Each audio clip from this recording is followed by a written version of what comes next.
টাঙ্গাইলের কোনো free fire প্লেয়ারকে যদি জিজ্ঞাসা করা হয় তোমাদের জেলাতে কি কোনো বিবেস প্লেয়ার আছে, তখন তারা গলা উঁচু করে গর্ব করে বলে আমাদের টাঙ্গাইলে একজন বিবেস প্লেয়ার আছে যাকে কিনা পুরো বাংলাদেশ চিনে, যে কিনা এই বাংলাদেশকে রিপ্রেজেন্ট করার জন্য নিজের নামটাই দিয়েছে বাংলাদেশ টপ 1। নাটোরের কোনো ফ্রি ফায়ার প্লেয়ারকে যদি জিজ্ঞাসা করা হয় তোমার জেলার বিবেস প্লেয়ার কে, তখন তারা গর্ব করে বলে বাংলাদেশের সেরা স্নাইপার কিং কুরুল গেমিং হচ্ছে আমাদের নাটোর জেলার। কুষ্টিয়ার কোনো ফ্রি ফায়ার প্লেয়ারকে যদি জিজ্ঞাসা করা হয় তোমার জেলার বিবেস প্লেয়ার কে, তখন তারা পাল্টা প্রশ্ন করে বলে কেন তুমি জানো না, the black diamond bang bang it's Kabya gang. It's Kabya শুধু কুষ্টিয়া জেলার না, পুরো বাংলাদেশের নাম করা বিবেস প্লেয়ার। গাইবান্ধার কোনো ফ্রি ফায়ার প্লেয়ারকে যদি জিজ্ঞাসা করা হয় তোমার জেলার বিবেস প্লেয়ার কে, তখন তারা বলে ওঠে এটা কি আবার বলা লাগে, বাংলাদেশের সবচেয়ে বেশি সাবস্ক্রাইবার ওয়ালা গেমিং ইউটিউবার হচ্ছে মিস্টার ট্রিপলার, যার ফেস রিভিল দেখার জন্য অপেক্ষা করে আছে কোটি কোটি মানুষ, যিনি কিনা শুধু আমাদের গাইবান্ধাতে না পুরো বাংলাদেশের নাম্বার 1 বিবেস ইউটিউবার। খুলনার কোনো ফ্রি ফায়ার প্লেয়ারকে যদি জিজ্ঞাসা করা হয় তোমার জেলার বিবেস প্লেয়ার কে,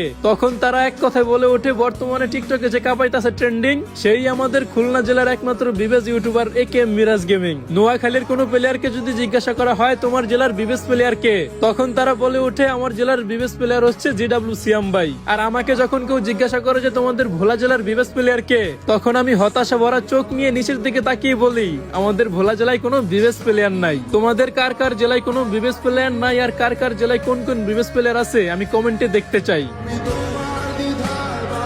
আর গাইস ডায়মন্ড টপ হওয়ার জন্য কিন্তু প্লে স্টোরে থাকা বট্ট কপি সেরা।